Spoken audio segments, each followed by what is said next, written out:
move that could redefine the automotive landscape in Africa. German car giant Volkswagen is considering establishing a production hub in Egypt, with a bold plan to sell vehicles across the continent. The announcement, made by Volkswagen Group Africa's managing director Martina Bean, signals a calculated pivot as the automaker seeks to offset declining demand in its traditional European strongholds. If successful, this ambitious venture could not only breathe new life into VW's global operations, but also reshape the future of car manufacturing and electric mobility in Africa.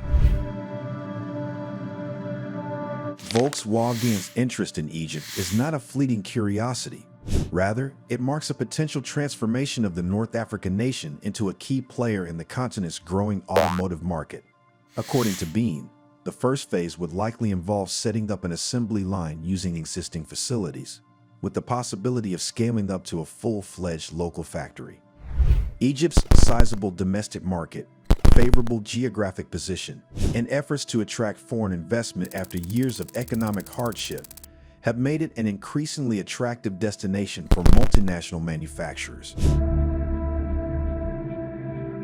Unlike Morocco, which has positioned itself as Africa's leading vehicle exporter with a heavy focus on the European market, Egypt offers something different: proximity to the Middle East and broader African demand. With a population of over 110 million and a government eager to boost industrial output, Egypt is ripe for automotive investment. The state estimates local car demand will exceed $8 billion annually over the next decade, and it hopes to capitalize on this by attracting global players like VW. For Volkswagen, this could mean tapping into a lucrative but underserved market at a time when Western consumers are turning away from big-ticket purchases due to inflation, energy shocks, and economic uncertainty. Back in Germany, VW's situation is less than rosy. The company is undergoing painful restructuring, announcing plans to slash 35,000 jobs and cut production by more than 700,000 units by 2030. Audi and Porsche, two of VW's most prestigious subsidiaries, are also downsizing. The cost pressures have become impossible to ignore, exacerbated by the aggressive rise of cheaper, more efficient Chinese electric vehicle manufacturers. Volkswagen has long struggled in cost-sensitive markets like Africa, Southeast Asia, and India, where Toyota and Hyundai dominate with leaner operations and better price points. Its current African footprint includes a major manufacturing facility in South Africa and assembly units in Ghana, Rwanda, and Kenya, but these have yet to make VW a household name across the continent. The hope now is that expanding operations in Egypt could anchor a new strategy, one that tailors products to local tastes and pricing, with a web of regionally integrated production hubs. However, if Volkswagen hopes to dominate Africa's automotive future, it will face a formidable and fast-moving adversary: China. Chinese electric vehicle makers aren't just selling cars, they're building ecosystems. Across Africa, Chinese companies are not merely exporting products, they are investing in full-scale manufacturing and battery production facilities, making long-term bets on Africa's industrialization. Nigeria, for instance, is now home to a massive lithium processing plant launched by Avatar New Energy Materials, expected to generate over $500 million annually. With backing from the highest levels of the Chinese government, firms are setting up EV and battery plants to lock in supply chains and dominate future markets. Egypt itself is already a battleground. Chinese giants like Geely, SAIC, BAIC, and GAC are either operating or constructing completely knocked-down plants and manufacturing lines in the country. By 2026, GAC plans to localize its assembly operations in Egypt, taking full advantage of its strategic location along the Suez Canal and the country's existing automotive ecosystem.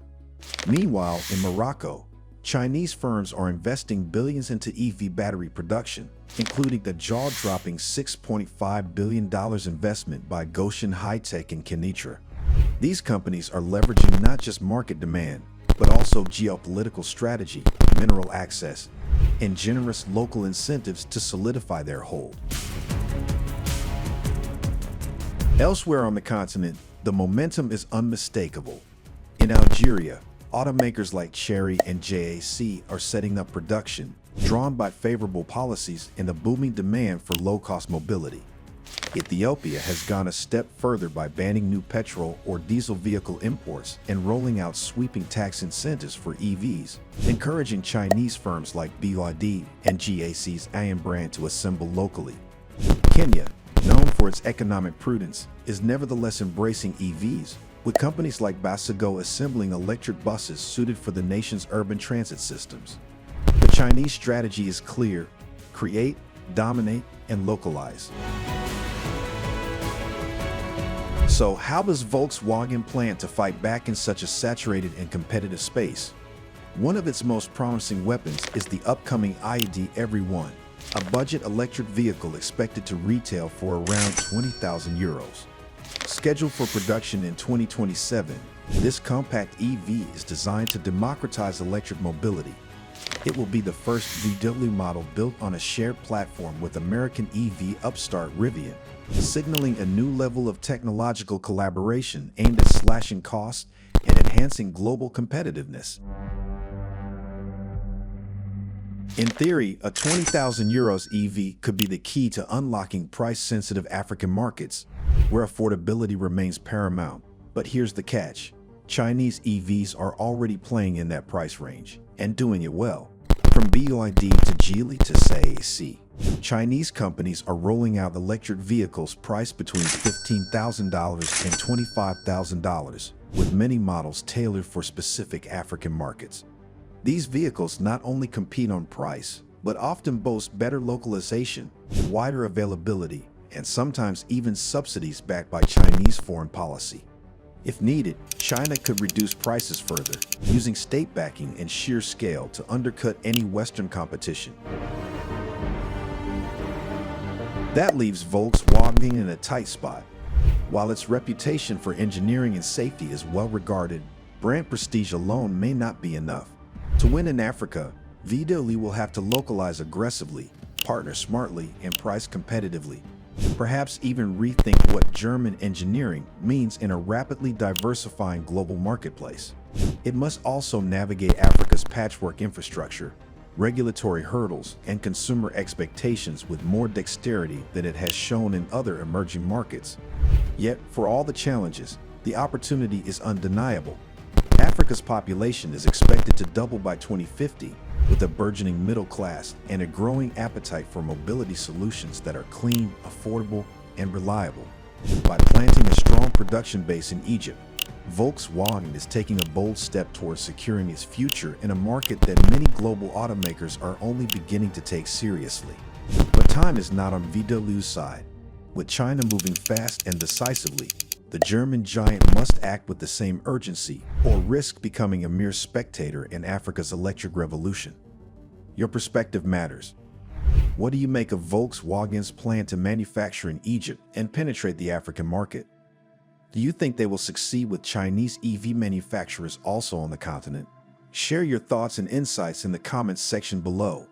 If you like this video, be sure to subscribe to the New Africa Wealth and turn on the notification bell so you don't miss any of our informative future videos.